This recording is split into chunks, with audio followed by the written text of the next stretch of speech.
Morning dear student, welcome back to our next Hindi classes. Previous video में हमने chapter number 15 का page number 92 तक complete कर चुके थे। आज हम उसके आगे पढ़ेंगे।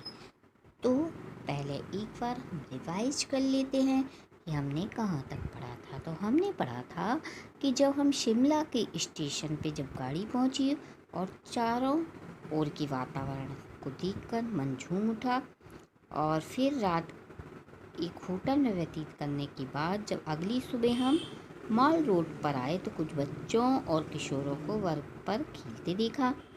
फिर आज के जीवन की लगभग सभी सुविधाएं यहाँ उपलब्ध हैं, cricket, football, tennis, hotel, coffee house. और ग्रीष्म ऋतु में शिमला में हमारी ऐसा लगता राष्ट्रीय एकता का प्रतीक हो। यहाँ हर धर्म के लोग घूमते नजर आते हैं। और दोपहर को हम कहाँ पहुँचे? जाखू मंदिर। जाखू मंदिर यहाँ पे एक प्राचीन मान्यता है कि जब हनुमान जी संजीवनी बूटी लेने गए थे तो यहीं पे उन्होंने विश्राम किया था। यहाँ पे बहुत सारे बंदर हैं और समुद्र तट पर लगभग 8,000 फीट की ऊंचाई पर यह इतना सुंदर है कि मन व्याकुल हो उठता है।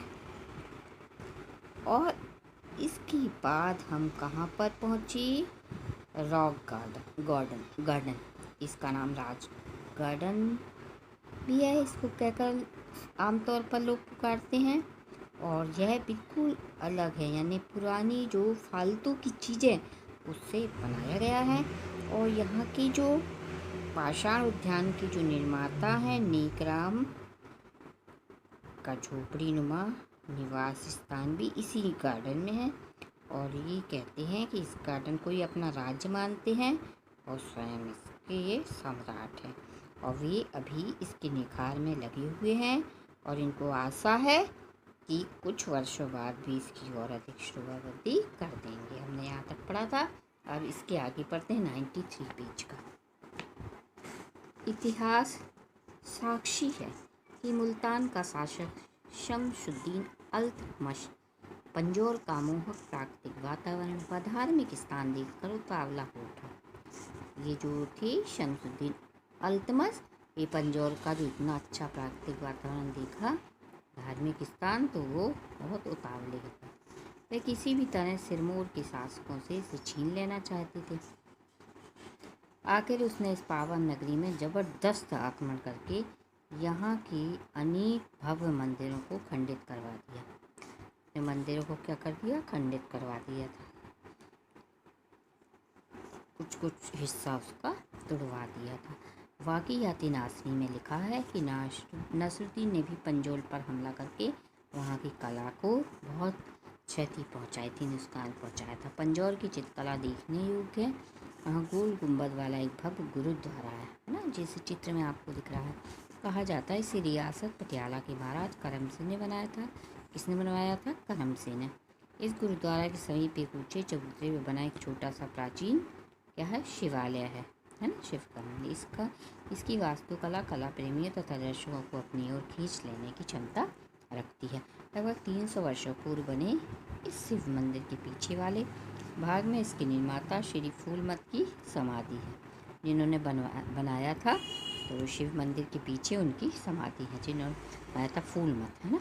मंदिर में 7 दरवाजे हैं, पर वे सबके सब बंद हैं। केवल प्रवेश द्वार ही खुला हुआ है। बाहर से देखने पर यह शिवालय साधारण दिखता है, किंतु इसकी दीवारों पर की गई चित्रकला को देखकर चकित रह जाना पड़ता है। इसमें शिवलिंग तथा अनेक सुंदर प्रतिमाएं दृष्टवत हैं। शिवलिंग भी है और अनेक सुंदर प्रतिमाएं भी दिखाई देती। प्रवेश द्वार के अंदर की ओर दीवार पर हरिहर का भव्य चित्र है। हरि विष्णु का रूप है। दोनों देवताओं के मुख तो अलग अलग हैं, पर शरीर एक है। आकृति के 4 हाथ हैं। ये देखो चित्र में आपको दिख रहा है। श्री हरि का विष्णु की अर्ध आकृति वाले हाथ में कमलवाई गदा है और शिव के हाथ में खोपड़ी और रस्सी है। विष्णु की लक्ष्मी और शिव पार्वती दोनों देवताओं को एक ही शरीर में देखकर चकित हो रहे हैं। द्वार की दाहिनी ओर स्वर्ग के देवता इंद्र व कुबेर के चित्र हैं। दोनों देव हाथ जोड़कर शिवलिंग की पूजा कर रहे हैं। पास ही शिव भक्तों की आकृतियां हैं। ये शिव भक्त ढोल मृदंग से कीर्तन कर रहे हैं। एक अन्य चित्र में शिव परिवार को कैलाश पर्वत पर निवास करते हुए दिखाया गया है। एक चित्र में भगवान शिव से वरदान पाकर वाणासुर 3 लोक का राजा बना हुआ दर्शाया गया है।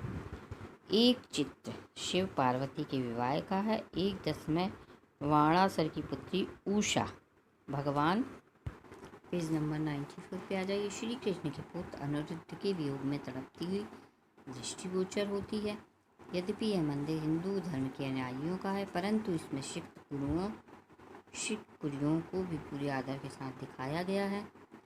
गुरु नानक, गुरु अंगद, गुरु अमरदास तथा गुरु गोविंद सिंह जी के चित्र मन पर अपनी छाप अंकित कर देते हैं। लगभग 7000 फुट की ऊंचाई पर स्थित प्राकृतिक छटा तथा स्वास्थ्यवर्धक जलवायु से समृद्ध शिमला नगर की गणना भारत की प्रथम शहरी के हिल स्टेशन में की जाती है ना। बोलते ना हिल स्टेशन शिमला में जा रहे।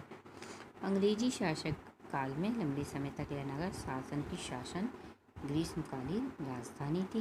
कहा जाता सन 1815-16 ईस्वी में अंग्रेजों ने गोरखा युद्ध के बाद शिमला को स्वास्थ्यप्रद स्थान समझकर नेपाल के महाराजा से ले लिया। 19वीं सदी के 30 से दशक तक यहाँ एक सरकारी कार्यालय बन गए थे तथा लोगों ने अपने घर निर्मित करवा लिए थे। सन 1868 ईस्वी में governor general sir John Lawrence के कॉल में यह नगर भारत की ग्रीष्मकालीन राजधानी बना। शिमला में अनेक स्थान सैलानियों को अपनी ओर खींचते हैं। गोल्फ के शौकीनों के लिए एक विशाल मैदान है। रिज से 1 मील नीचे घुड़दौड़ का मैदान है। यहाँ एक मुख्य बाजार माल रोड रिज पर स्थित है। यहाँ प्रायः सैलानियों की चहल पहल रहती है, हमेशा लोग आते जाते रहते हैं। शिमला नगर से थोड़ी दूरी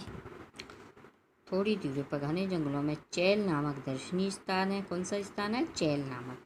आखेट के शौकीन यहाँ आते जाते रहते, जो शिकार के शौकीन है वे यहाँ आते जाते रहते।